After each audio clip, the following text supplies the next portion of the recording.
Welcome to Lucretius Today. This is a podcast dedicated to the poet Lucretius, who wrote On the Nature of Things, the only complete presentation of Epicurean philosophy left to us from the ancient world. Each week we'll walk you through the Epicurean texts and we'll discuss how Epicurean philosophy can apply to you today. If you find the Epicurean worldview attractive, we invite you to join us in the study of Epicurus at EpicureanFriends.com, where you'll find a discussion thread for each of our podcast episodes and many other topics. We're now in the middle of a series of podcasts intended to provide a general overview of Epicurean philosophy based on the organizational structure employed by Norman DeWitt in his book, Epicurus and His Philosophy. Now let's join the discussion. Welcome to episode 158 of Lucretius Today.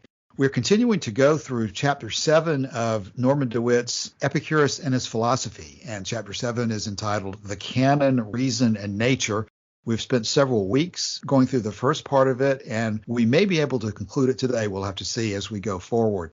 But we're still on the general topic of the relationship between Epicurus's view of nature as providing the standard against which we look into questions and make decisions about what's right and wrong, as opposed to a more abstract approach where you can ultimately decide something to be true or not true only by placing the statement or the proposition in the form of a syllogism or the form of a formula that is subject to rules of logic. The point being, you have to rotate through the respect that Epicurus has for reason with the disrespect and dislike he had for certain types of reasoning that arguably are based on things other than the evidence of the senses.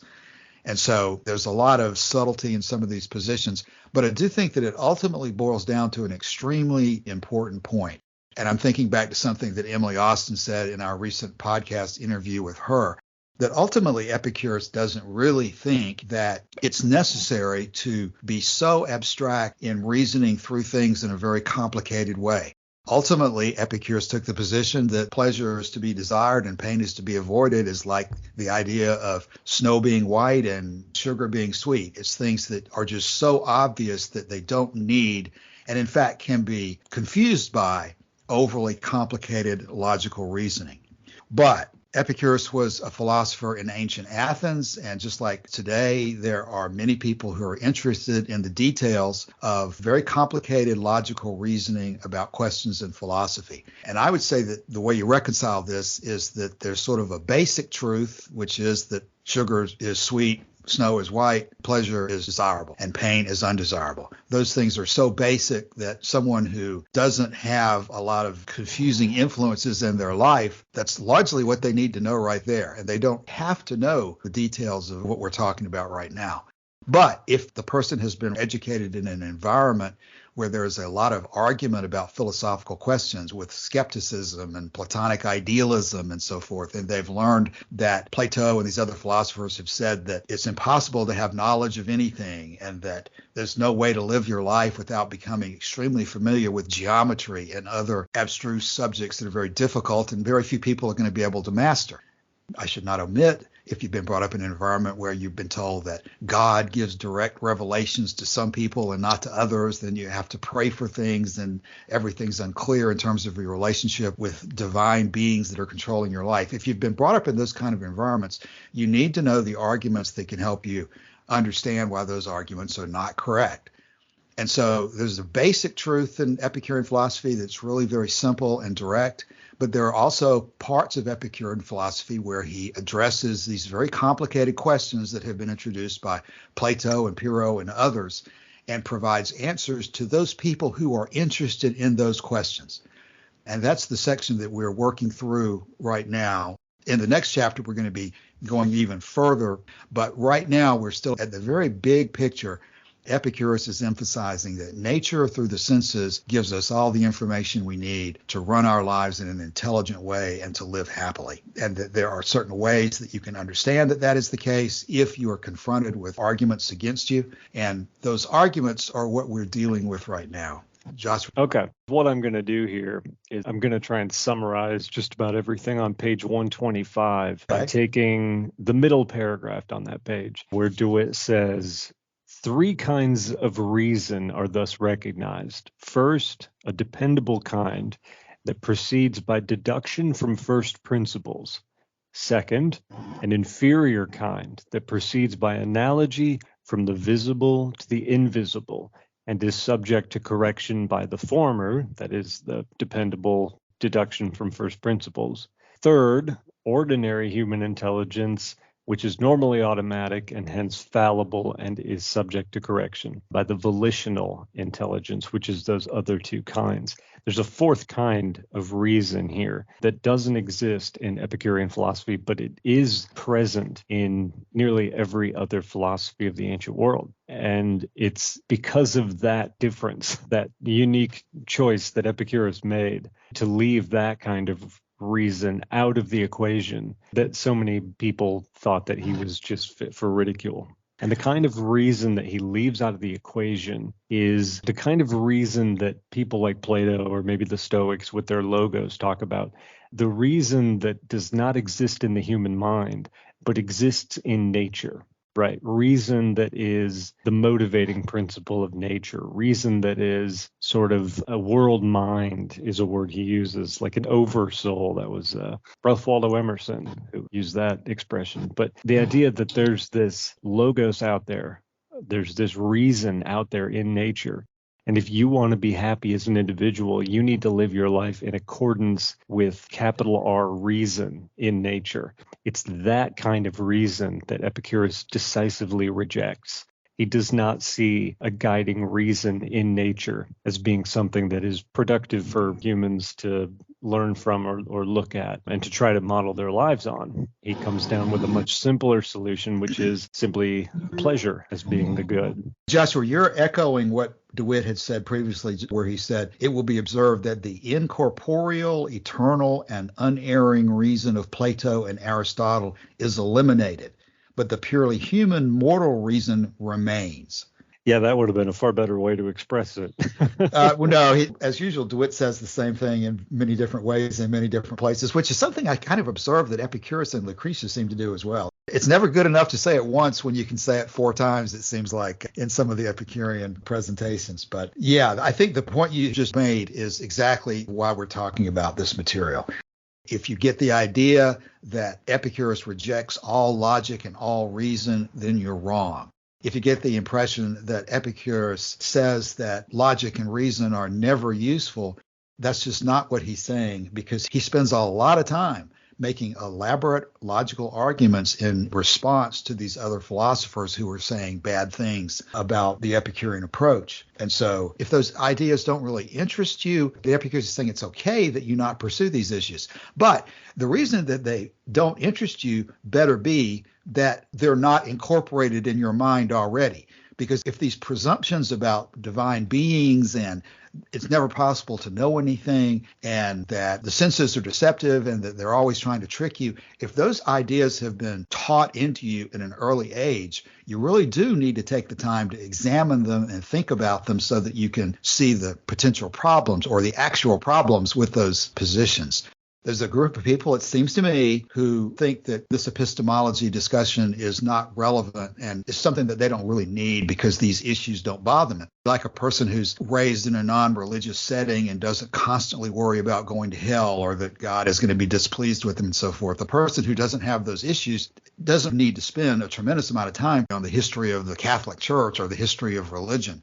But if they've been raised in a religious environment and they've just incorporated that line of thinking and don't even think about the process anymore, then they need it as much as anybody else does, even though they may not at the beginning of the study understand that they have a problem or that it is something that they need to explore. So that's something we come up against an awful lot, is this is not really relevant. All I really need to know is how to pursue pleasure. Just shut up about something with a stupid name like epistemology. But it definitely has its place, and there are many people who are very vitally interested in it. It just depends on the individual. Yeah, I totally agree with that. Now, it's worth mentioning at this point, I'm at the bottom of page 125, that DeWitt himself has a number of criticisms which he's going to level at Epicurus, particularly on this question of why reason isn't in the canon of epistemology, why reason isn't a criterion of truth. 2 main criticisms present themselves here. One, DeWitt thinks that Epicurus, by taking reason out of the canon, has placed himself now in a paradox. In other words, it requires reason to pass judgment on reason. We talked about this in previous episodes. This is where he's trying to explain it more fully. And I'm trying to be brief here, but it's this idea that in order to pass judgment on reason, you have to use reason to do that. The senses don't pass judgment on reason. You know what I mean? There's a thinking process that has to take place here. And so DeWitt thinks that this is a frankly paradoxical approach. And he sort of outlines that by drawing attention to a couple of Epicurus's own criticisms. Like, for example, Vatican Saying 40, Epicurus says this. He says, "The man who says that all things come to pass by necessity cannot criticize one who denies that all things come to pass by necessity, for he admits that this too happens by necessity." So Epicurus is picking up on these paradoxes that he's finding in other schools of philosophy, schools that are determinist, like Democritus was, for example. I think there's a similar claims made about skepticism, right? The person who says that knowledge is impossible has no basis for saying that if knowledge truly is impossible. So it seems that everyone's got their pet paradox in the ancient world. It's kind of an interesting approach. Those are the two main criticisms that DeWitt has. And he says that what it results in is an attempt to treat the 12 elementary principles of physics as if they were theorems of geometry, which is a point that I don't think I've fully internalized yet, because I know what Epicurus says about geometry. He's apparently quite hostile to it. But that's the basis of DeWitt's criticism here. And of course, we need to address that. Now, correct me if I'm wrong here, Joshua, but calling something a paradox does not mean that it's wrong, does it? My understanding of paradox has always been that it's superficially inconsistent or superficially hard to understand and seemingly contradictory, but there's an emphasis on the word seemingly or apparently contradictory. It's not necessarily a statement that if you want to call something contradictory, you just say it's contradictory. Paradoxical has a different flavor, doesn't it? Tell me what you think about that. Yeah. A paradox involves a kind of logical loop. In other words, where you've got these logical sort of currents going into the paradox, and then they can't get back out again. They just keep going around in a circle. That's fundamentally the problem. You take the issue of skepticism, for example. If you're going to say that all knowledge is impossible, well, you're saying that as if you know that that's true, right? So there's a fundamental logical problem here that's frankly inescapable. You can't get around that kind of thing. If knowledge is impossible, you wouldn't know it because it would be impossible for you to know it. This is Epicurus's criticism of Pyrrho. So these paradoxes do present, I think, real problems in the ancient world. Here's what I would suggest as at least part of the way forward through that. Epicurus talks lots about limits and limitations. To me, I see this as a limit or a limitation of logic that Epicurus is pointing out. Logic, ultimately, on its own, is not a direct connection with the outside world, with reality, as I think you've talked about in the past, Joshua. Logic is a tool that does wonderful things when you apply it using its capabilities. But it does have limits in what it can achieve because it cannot ever make that direct contact with reality. The apparent paradox that reason is required to dethrone reason, it should not end up necessarily making you feel like a deer in the headlights, thinking that therefore knowledge is impossible. I think what Epicurus is pointing to is that logic has limitations that the senses do not have. The senses are your direct connection with reality. And those two things used together produce tremendously beneficial results and can allow you to live a happy life. But if you allow logic to detach itself from the evidence of the senses and place itself into a position of authority and assuming capabilities that it does not have in terms of being able to contact with reality, then you're putting the cart before the horse, all sorts of analogies. You're letting logic just run like a loose cannon without any kind of direction, without any kind of real living person behind it to decide which direction it should point. So you're not left with total skepticism. You're left with the knowledge that logic is a wonderful tool when used properly. And it seems to me that that's where Epicurus keeps talking about, that you're using reason and logic properly to process the information based on the senses, and that you're constantly making sure that the results of your logical deductions can be traceable back to conclusions that you're firm about because you validated them through the senses. And so you don't end up with this immobilized fear of and thinking that knowledge is impossible. You end up with a new framework of knowledge and what knowledge is possible, what knowledge is not. And if there's still a paradox at the end of it, it's that we just have to understand that we're never going to have all the information that we would like to have. And we're going to have to live with that. And if we don't want to live with that, there's only one way out of that, would be to stop living. But you're never going to be able, through logic or any other mental manipulations, to make a direct contact with some kind of absolute reality, idealistic world, essences of Aristotle. Those things just don't exist. And once you liberate your mind from thinking that they do exist, then you can be perfectly happy understanding and dealing with the reality that you have as given to you by nature. I better stop that rant for just a minute and try to collect there. But to repeat on that point about whether this section calling what Epicurus was doing a paradox, I think that that's what we all confront. And it's not just Epicurus. It's the issue that reason however we might, we're never going to be able to reach what we would like in terms of an absolutely clear conclusion. No God is ever going to validate our conclusion. We're never going to break through to some ideal world that Plato was talking about. There's no outside the cave. We're not in a cave unless it's been constructed by Plato and his friends.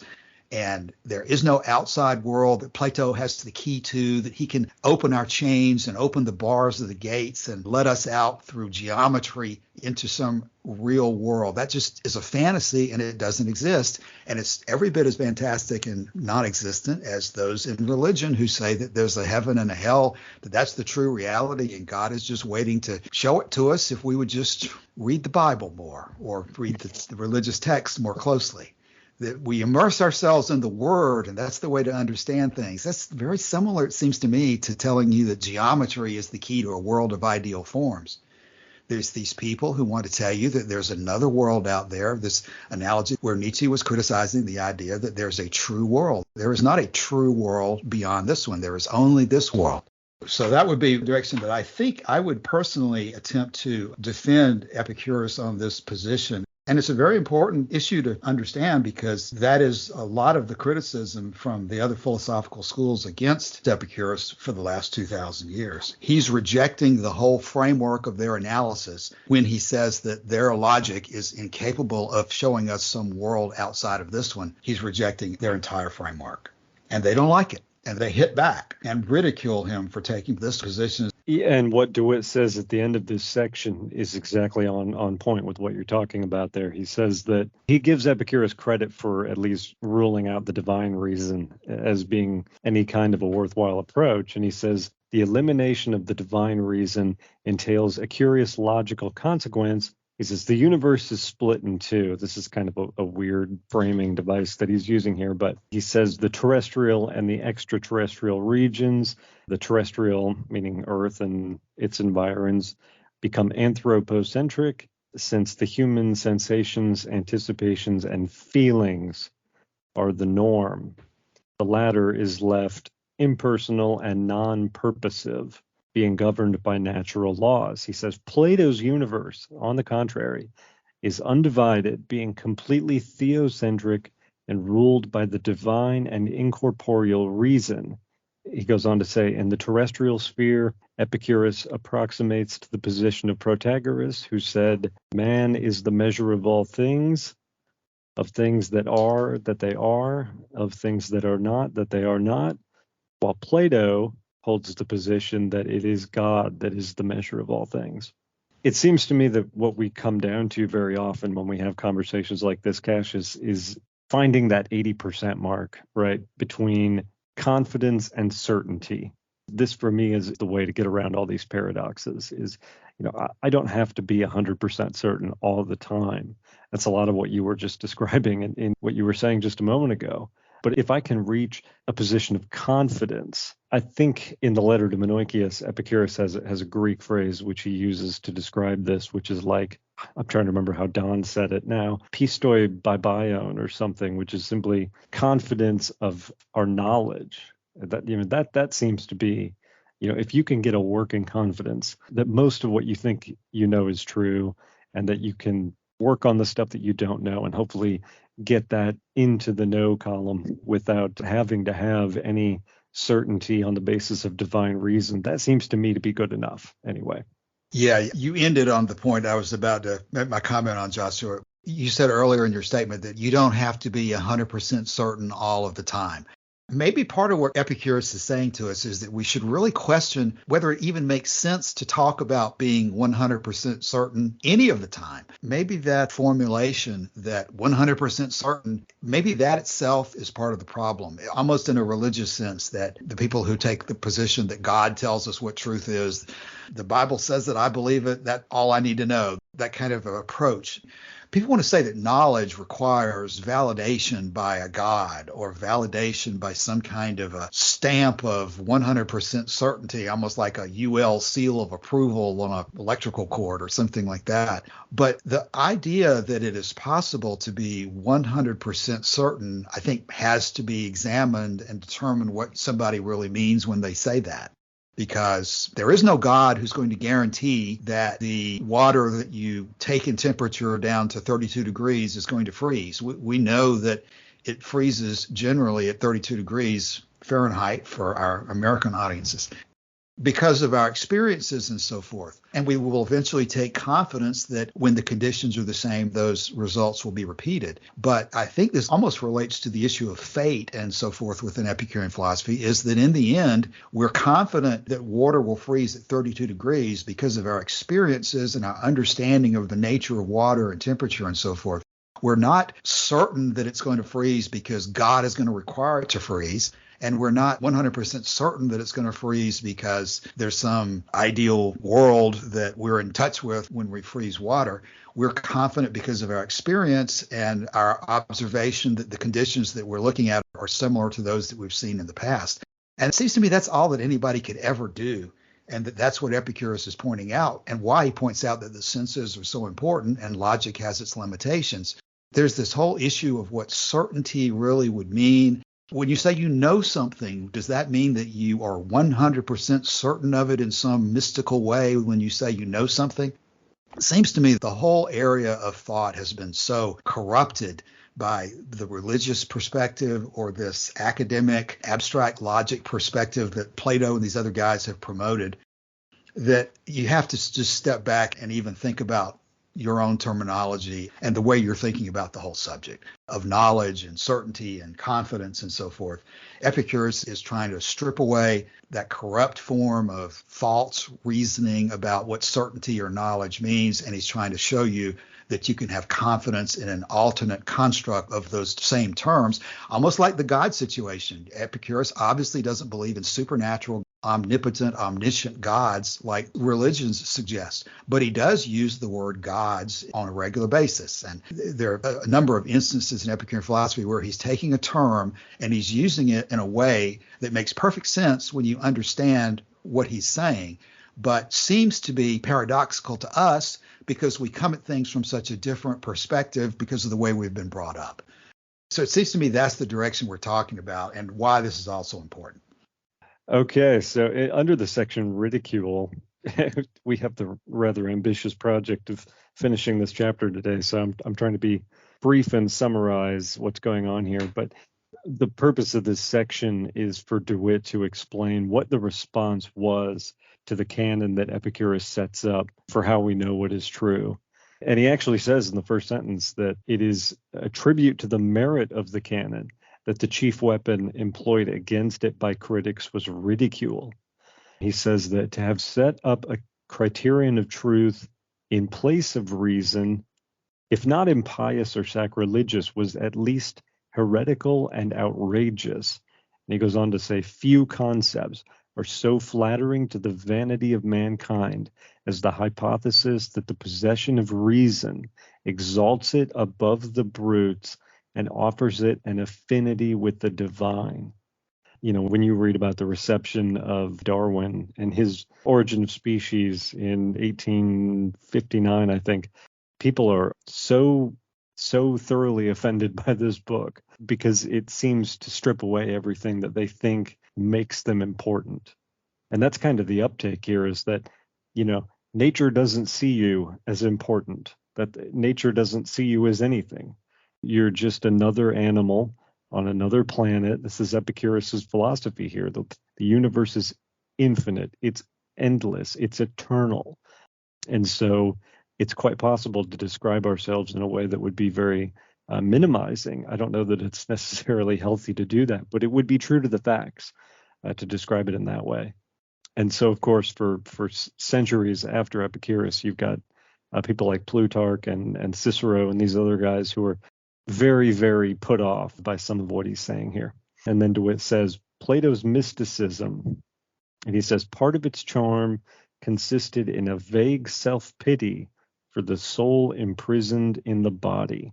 Epicurus is not inviting you to self-pity. That's not the purpose of his philosophy. He's inviting you to a life of happiness. And he thinks that it's available to everyone, which is another contrast between Epicurus and Plato.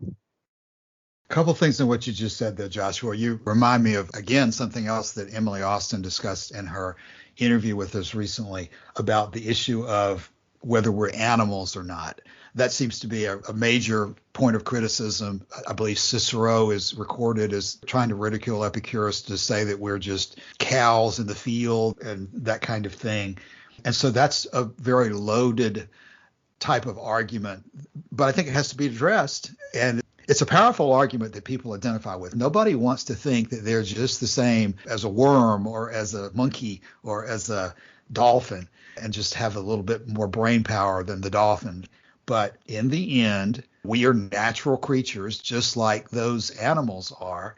And the dividing line seems to be this mystical notion, as DeWitt is talking about here, that we of all living creatures have an immortal soul that is specially divinely created by a divine creator to be sharing the universe with him, and that we are the masters of the world and everything is created for us to benefit from and for our creator to benefit from and for us to commune with the creator. And everything else is just a tool to be used for this divine purpose. And that there's just a difference not only in degree but in type, that we have this mystical soul, mystical element to it that puts us above the rest of the nature. And that's obviously not Epicurus's position. He even includes whatever gods exist as being part of nature. So it's clearly a point of argument, and it's emotional and it's polarizing, but I do think you have to think about it. And ultimately you come down to the position that we are no more mystical than any other living being, a dolphin, dog, cat, whatever. We're a lot smarter and we have the ability to do a lot more things than any other type of animal that we currently know about. But that doesn't mean that we are different in type from the rest of living nature. Yeah, this is probably a good point to do something I probably don't do enough on this podcast, which is direct people's attention to John Tyndall's Belfast Address of 1874. This is the speech that just about caused riots in the street because of precisely the things that we're talking about today. The idea that there's nothing particularly special about humans. In his speech, and this is the reason I think that everyone should read it, he starts the conversation with Democritus, Epicurus, and Lucretius, and an atomic system that sort of eliminated gods and demons out of the conversation on this question. Then he goes on to talk about the Middle Ages and how Aristotelianism actually held back any kind of development on the scientific front because people were so involved in bad ideas that the good ideas couldn't really take root. So that's out there. That's on the internet. I really would encourage anybody to go read it because it really is fascinating to see this. That was a speech delivered in 1874. And Joshua, before we leave that point, you've again stated about how there's nothing special and the way we should view ourselves as whether we are special in the universe. I think that there's Almost like that Vatican saying 63 that I quote a lot about how it's possible to be too frugal, just like it's possible to be too exorbitant or too luxurious in the way you live your life. I do think it's possible to be too minimalist or too, what would be a good word, too negative about our lack of being special. Just because we're not different in kind than other animals doesn't demean us or doesn't tell us to go jump off a cliff or end our life and just accept whatever we have and not try to experience life and be better and so forth. It's just a statement that we're not controlled by divine creators and that we don't have any special dispensation from outside this world to make everybody else our slave or to treat everybody else as simply a tool for ourselves. Just because we're not special in terms of having a divine soul doesn't mean that we should not consider ourselves to be extremely valuable to ourselves and take all the steps we possibly can to live a full life, to seize the day or pluck the day, as people talk about from that phrase from Horace. And so it's possible to let the pendulum swing too far in the direction of saying, you're not special, you're not special, you're not special. And a lot of people are going to hear that and say, well, I better just go ahead and end it all today because I'm not special. But again, that's the wrong framework. That's this religiously or academically created framework that's false. You're not special and you're not different in kind, but you are still highly important to yourself. Diogenes Laertius says, Epicurus says, the wise man is going to feel emotion more than somebody who's not. You've got one life to live, and it's important for you to live it to the best ability that you can. Whether you're special or not is not the question. It's a different framework that Epicurus is coming from. And okay, let me also comment on the second thing that you said a moment ago when you were reading from DeWitt. He talked about how Plato, part of his charm consisted in a vague self-pity for the soul imprisoned in the body, pondering wistfully on the theme of a previous existence and future incarnations. I think that's a big point too, because I see a lot of that myself from my perspective when I read these anti-Epicurean philosophies. There's a self-pity and a self-despair that, oh my gosh, I can't have all the things I would like to have. I can't live forever. I can't know everything. I can't go everywhere. And so therefore, woe is me, and let me think of a way where I can construct a dreamlike reality to replace the one that we have. And as you said, I think very accurately when you were talking about that, when you brought it up, I don't think that's Epicurus' perspective at all. He is not teaching you to have pity for yourself. He's teaching you to see reality as it is and then make the most of it using the abilities that nature gave you. So the fact that you may not have existed for an eternity before you were born and you won't exist for an eternity after you die doesn't mean that you shouldn't make the very best you can of the time that you have in between those 2 points. There's no reason to have pity for yourself that you can't live forever. You should focus instead on making the most of the time that you have. Yeah, it's self-pity, but it's self-pity that's coupled with self-aggrandizement. That's how I read Socrates in his noble lie, which is that there's some people are golden people, and they're the ones who should be in charge of everything. And then some people are whatever baser metals come after that. To hold both of those views at the same time seems to me to be just a recipe for deep unhappiness. That is not Epicurus' position at all. But if you're not confident that those positions are wrong, if you've been convinced that, well, there's no way to know, maybe they are right. Maybe they are the golden people. Maybe they do have some special knowledge that nobody else has. Maybe so. It's possible to know anything. Therefore, I'll just either give them the benefit of the doubt or I'll just walk away from the question and just forget about it. That's the situation that we're talking about, that Epicurus is saying why you need to understand canonics and epistemology and so forth. You have to be able to decode what they're saying and deconstruct it and understand that it's wrong.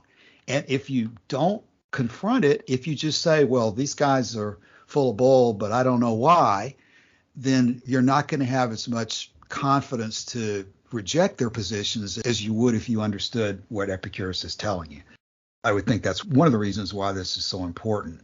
Yeah, I don't know. This one seems weird. The fallen, you're looking at the fallen from heaven part, right?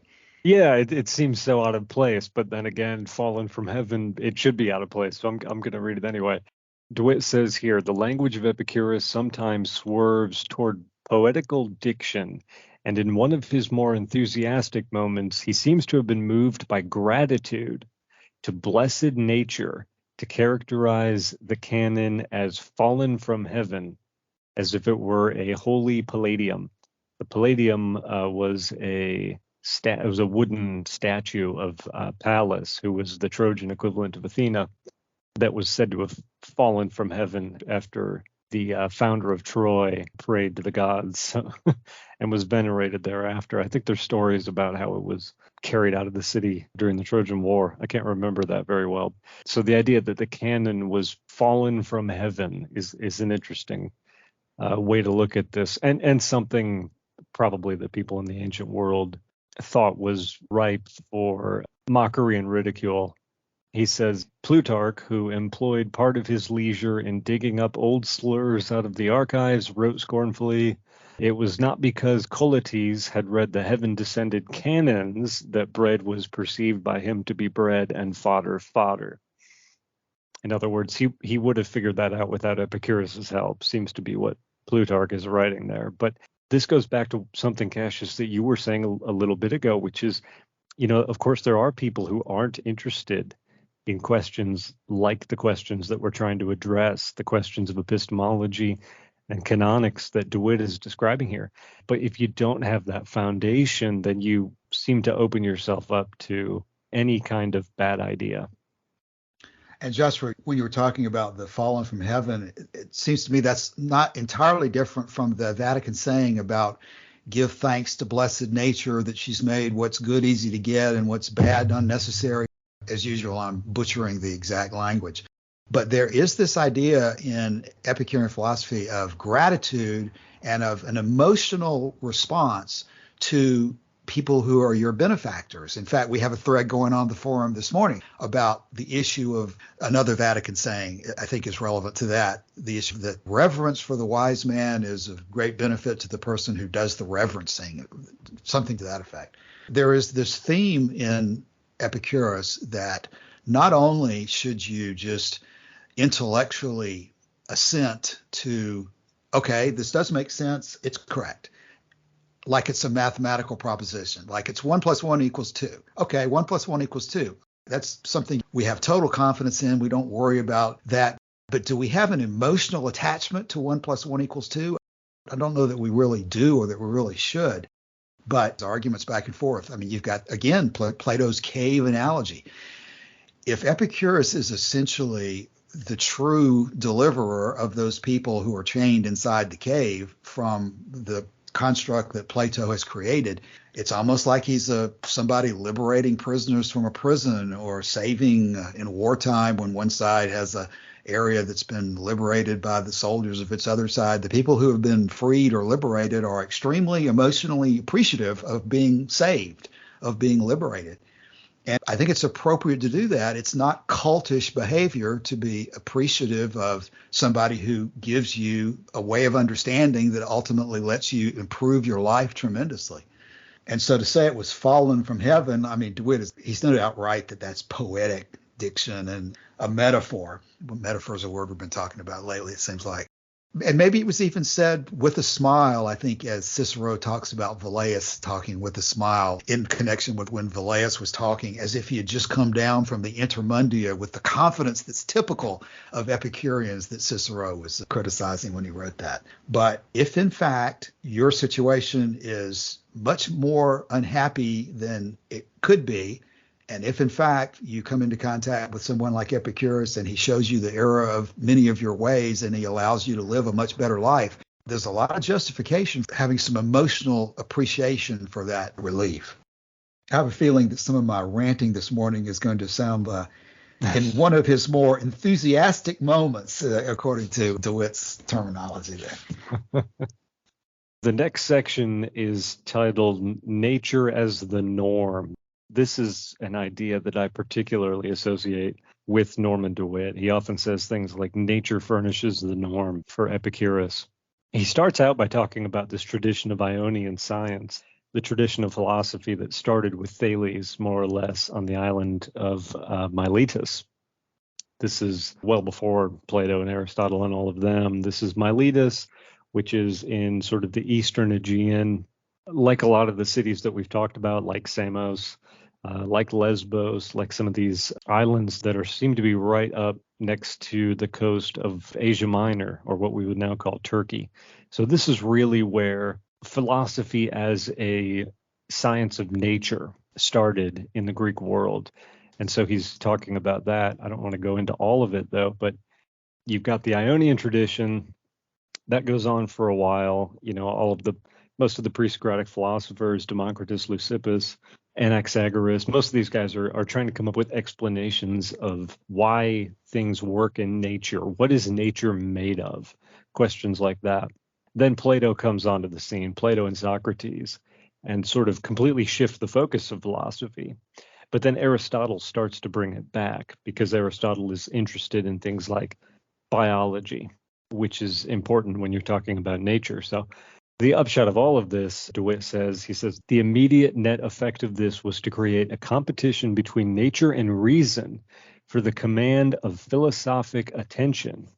When Aristotle arrived at the conclusion that nature does nothing at random, he was speaking of plant and animal life and was bringing to the fore a new teleology. Teleology is a branch of philosophy that deals with sort of purpose inherent in nature. That's my understanding. And then he says, it is this concept of creative nature that Epicurus took over.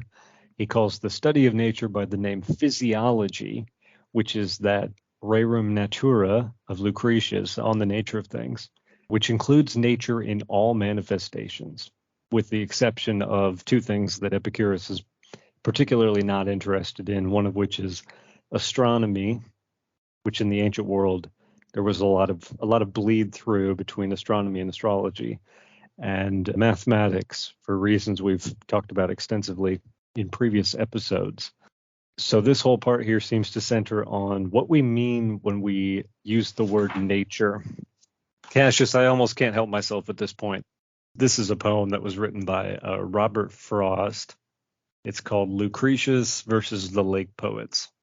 The Lake Poets or the Late Poets? The Lake Poets. Okay. So that's going to be Wordsworth, Shelley, Walter Savage Landor is the person he's actually addressing here. So Lucretius versus the Lake Poets by Robert Frost. And he starts off with a quote from Walter Savage Landor. Nature I loved, and next to nature art. And then Robert Frost says this. Dean, adult education may seem silly. What of it, though? I got some willy-nilly the other evening at your college deanery, and grateful for it, let's not be facetious, for I thought Epicurus and Lucretius by nature meant the whole goddamn machinery. But you say that in college nomenclature, the only meaning possible for nature in Landor's quatrain would be pretty scenery, which makes opposing it to art absurd, I grant you, if you're sure about the word. God bless the dean and make his deanship plenary. So it seems to focus on issues of what we mean when we talk about nature. And all of these people have a different understanding of what we mean. Nature for Plato is something completely different for what it means for Epicurus, right? Yes, that seems to be what this section entitled Nature is the Norm is all about. He's raised the question in these paragraphs that you have started, and I think as we get to the next two paragraphs that end the section, he begins to make the point more clear. I remember saying something to the opposite effect, either in the last podcast or the one before, to the effect that we all really know what we mean when we say nature, but we don't know what we mean when we talk about reason or logic sometimes. And now we're back on the first point, which is where we're really not so sure what we mean by nature either. We need to be clear about that term. And I think that's what DeWitt is doing a very good job here of pointing out. And you're going to conclude the process for us in discussing the next couple of paragraphs. But in general, it's the issue of, well, does Mother Nature really exist? Does Epicurus say that there's some force or separate existence called nature that's outside our universe that runs our universe for it? Or exactly what is nature when we're talking about it? Again, I always think of Rolfe Humphrey's title of his translation of Lucretius is, quote, "the way things are," as opposed to "on the nature of things," which most people usually translate it as. But it's a very interesting question about what we're really talking about when we say nature, and whether there's a separate entity called nature, or whether that's just a word that we apply to I believe you called it the whole goddamn thing in your quote a few minutes ago, something like that. Yes, the whole goddamn machinery was Machinery. Yeah. And so what DeWitt actually does here is he talks about Epicurus's view of nature, but in a few different contexts. So it's kind of almost difficult to bring it all into a neat little package here. He talks about how different quotes that Epicurus, that we read from Epicurus, that don't necessarily use nature to mean the same thing, right? He says, for example, that in one particular quote, the meaning was narrowed by Epicurus to signify human nature. This is the meaning undeniably when he wrote, "Nature is not to be coerced." In other words, it's human nature that is not to be coerced. You have to be more gentle with yourself than that. That seems to be the uptake there. And he says slightly different is the force of the word nature when he wrote of the beginnings of civilization. Furthermore, it must also be assumed that nature was taught many and diverse lessons by sheer force of circumstances and compelled to put them into practice. And Lucretius has quite a lot about this on like how humans learned from nature when they discovered fire, for example, by seeing the way in which lightning striking trees can cause fire. And he concludes the paragraph by saying, in this instance, nature signifies the composite and accumulative experience of the human race. So just after those two quotes, we're already beginning to see that there's quite a lot more to this word nature than at least I'm accustomed to using it in Epicurean context. He goes on to give a third one. He says, in the saying, gratitude, this is the one, by the way, Cassius, I think you just quoted, gratitude is due to blessed nature because she has made the necessities of life easy to procure and what is hard to procure unnecessary. The gratitude here signified exhibits an advance over the pagan gratitude to Mother Earth as the giver of bread. The word nature has taken on an ethical connotation. It says nature is not merely the creatrix, she seems to be also benevolent and provident. The concept of her is close to that of Aristotle when saying that nature does nothing at random. One thing that's sort of throughout all of this conversation is something that you mentioned a little bit ago, Cassius, which is metaphor. It's when you start using metaphor like Lucretius heavily does as a poet, it becomes more and more difficult to be concrete about what you're saying and clear about what you're saying. Yeah, I guess that's the whole concern about poetry to some extent that Epicurus was concerned about, that if you live in a world of constant metaphor and you never make yourself absolutely clear, then it's very easy to go off in a direction that's not accurate, not intended. Maybe we can give sort of an overarch of this whole chapter, because it will have been a few weeks by the time people actually listen to this from when we started this chapter. Chapter is called The Canon, Reason, and Nature. And so he begins by outlining the canon, and then he goes on to discuss the position of reason, not in the canon, because Epicurus consciously left it out of the canon, but in sort of a secondary position. It's not on a level with the senses in terms of taking in new information, but it's sort of the background process for how we deal with some of this information. And then the relationship between both of those two functions and nature in all of its different contexts. That's sort of been the overarching project of this chapter, has been to explain all of those things. And then when we get to this last section, which is called Priority of Nature over Reason. So when we get to that point, he's going to have much more to say about this. So I certainly think you're right. We should put this off until next week, and hopefully we can come up with some good material out of it, because I have to confess, I'm probably more confused than I normally am after a recording, after some of this material. Usually I leave the recording sort of more well-informed than when I started, but now I feel like I opened up a can of worms. So, well, as we were discussing earlier in the podcast, this is a subject that not a lot of time is spent on discussing or writing about or reading in our normal Epicurean discussions. It's not the type of thing that people on Facebook who are just slightly knowledgeable about Epicurus will want to talk about, and so we don't end up dealing with it that often. But I do think that it is extremely important, and maybe the reaction that you're having of finding the material unfamiliar and is obviously something that none of us are comfortable talking about through long experience.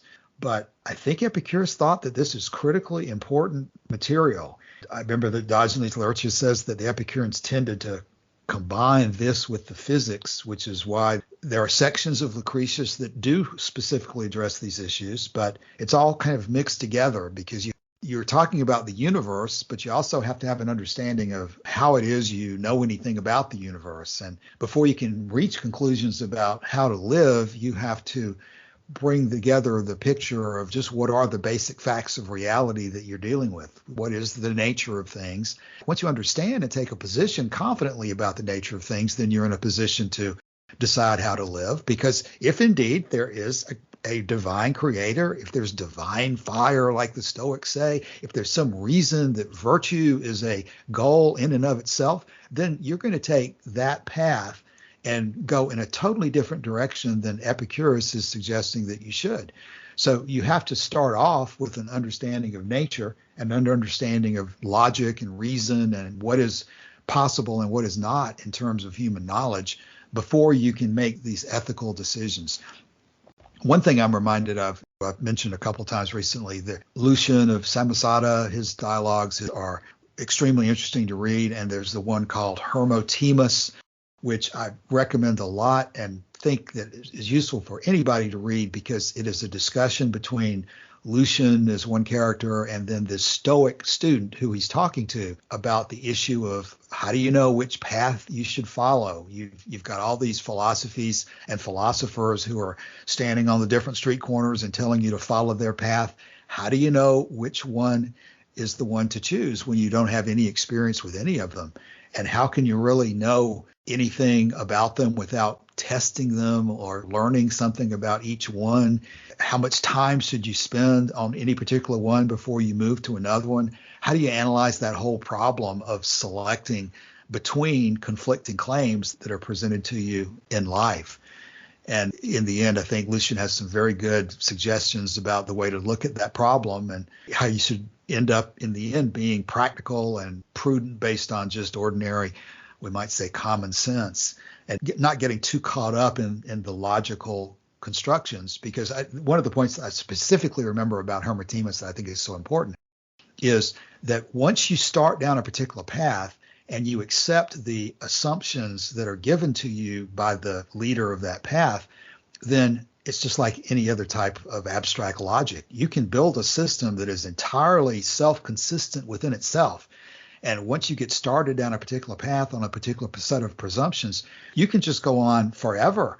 And because you've accepted these initial presumptions, you'll never find any inconsistencies because you can weave all these elaborate dreams. I have a lot of respect for things like Lord of the Rings and the different types of fantasy novels and so forth that people construct. But what they do is they create these worlds of their own that have a set of presumptions and axioms, rules, and you can just go on forever living in this alternate reality, which is consistent within the rules of that reality. But the question you have to face is, should you accept those rules of reality in the first place? Because once you accept them, you're not going to be able to necessarily reason your way out of the problem.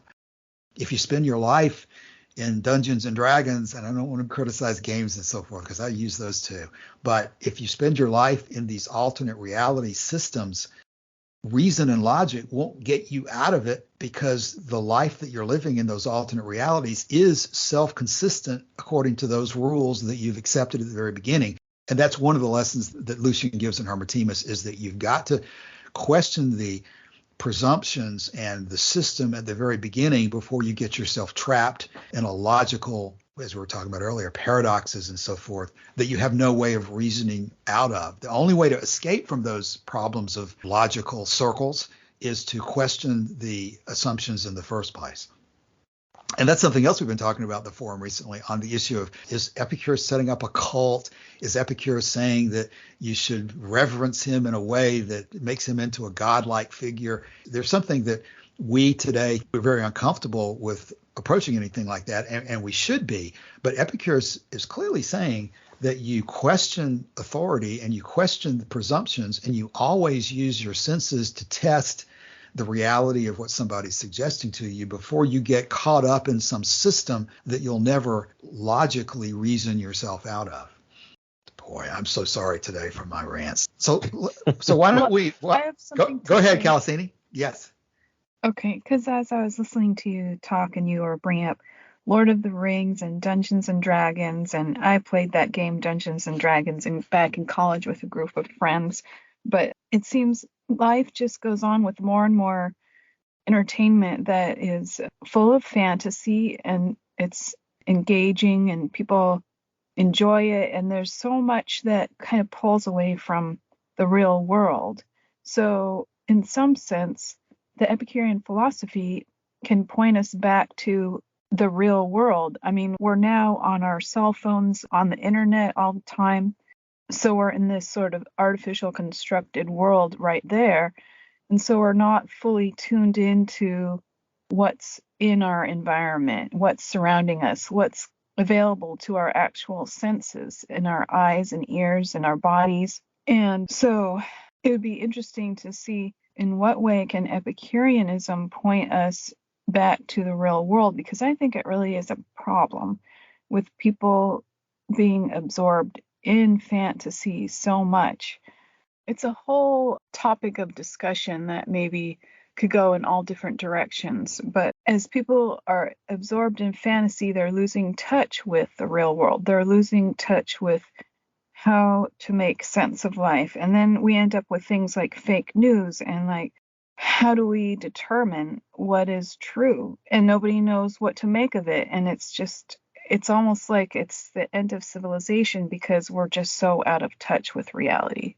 Calasini, why is it a problem to be out of touch with reality? Are we after wisdom for the sake of wisdom? Are we after reality for the sake of reality? What's wrong with being out of touch with reality? You can, at least for a while, get a lot of pleasure playing these games and reading these fantasy stories and so forth. What's wrong with being out of touch with reality? I think that's part of what we're doing with this section. We're talking about the canon, reason, and nature, and we're trying to decide ultimately what you look to as a way of making decisions. So I think Epicurus would ask, well, what's wrong with being out of touch with reality? Yeah, exactly. And that would be, you make bad choices if you're just totally unaware of what's going on, or if you're viewing the world around you incorrectly. Your choices that you make are going to turn out badly because you're not seeing the big picture and you don't have all the information that you need to make good choices. And on top of that, other people who are in touch with reality can take advantage of the people who are not in touch with reality. So it's in your best interest to be in touch with the reality. There's an advantage in being in touch with reality. And if the people who are not in touch with reality, they will become dominated. Well, Calasini, we just had the advantage of interviewing Dr. Emily Austin on her new book, Living for Pleasure, an Epicurean Guide to Life. And one of the things that she said kind of goes along with what you're talking about, which is that if you don't make time for things in your life, they tend to pass you by, right? If an opportunity comes up to spend time with your friends, it's real easy to stay in your pajamas on the couch, right? But so I think one of the things she mentioned was having a rule to the effect that when those things come up, unless there's a really good reason not to, go do it, because you miss out on opportunities without really knowing that they're just passing you by. Yeah, I think that's really important, especially since having gone through the whole COVID time where a lot of people have withdrawn from life. And then it's a matter of, well, are people getting back involved again, or are they just staying holed up because that's how their whole patterns have shifted?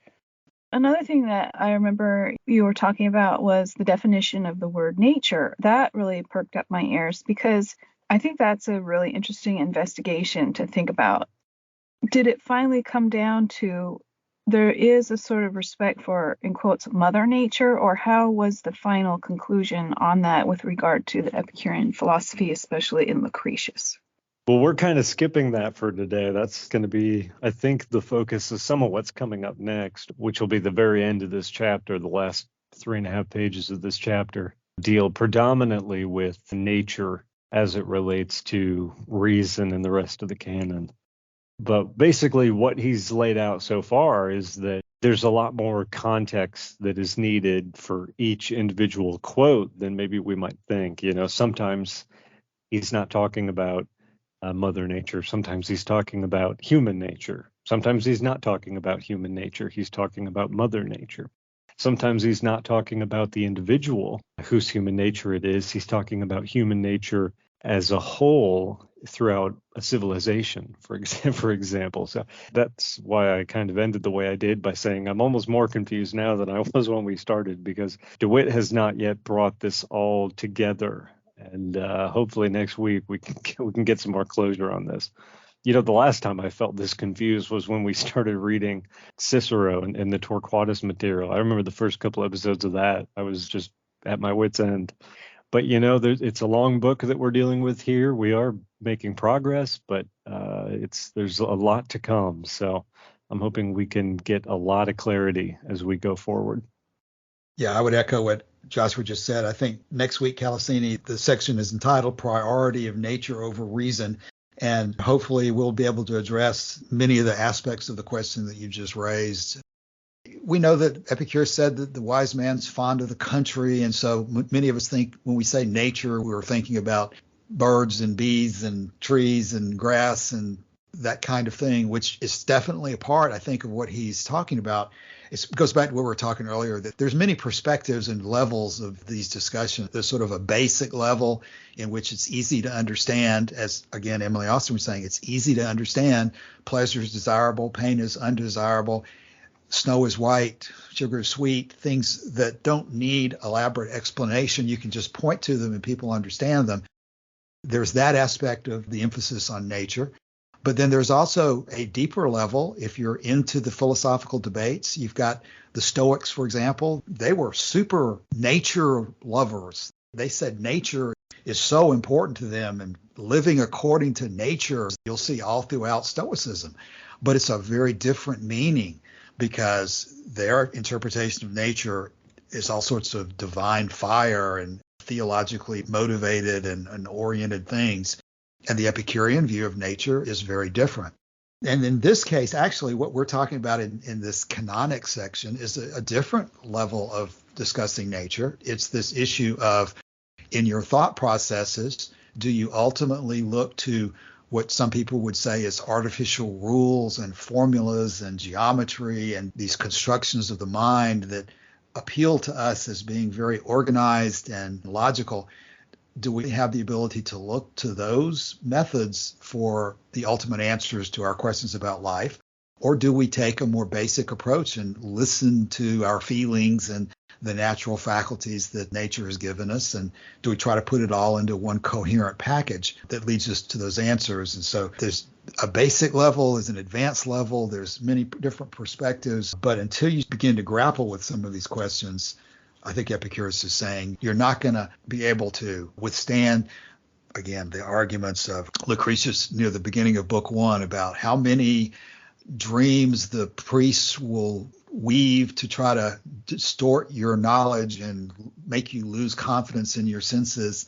That's at the beginning of Book 1. I think it's also in Book 4 when he's talking about those people who say that knowledge is impossible. And Lucretius says that person who says that knowledge is impossible is basically standing on their head. You can't even talk to them because they refuse to connect with reality in a way that fair-minded people can agree makes sense. So there's many different levels of this discussion. They're all important, and we'll try to bring them together next week when we hopefully finish Chapter 7 with the section Priority of Nature Over Reason. I didn't ask for closing comments. Let me do that now. Martin, do you have any closing comments for today? No closing. Okay, thank you, Martin. Calasini, any closing comments? Oh, nothing else. Thank you. Joshua? Yeah, I don't have anything either. All right, we'll come back next week and go to the final section. So thanks for everybody's time today, and we'll see you next week. Bye.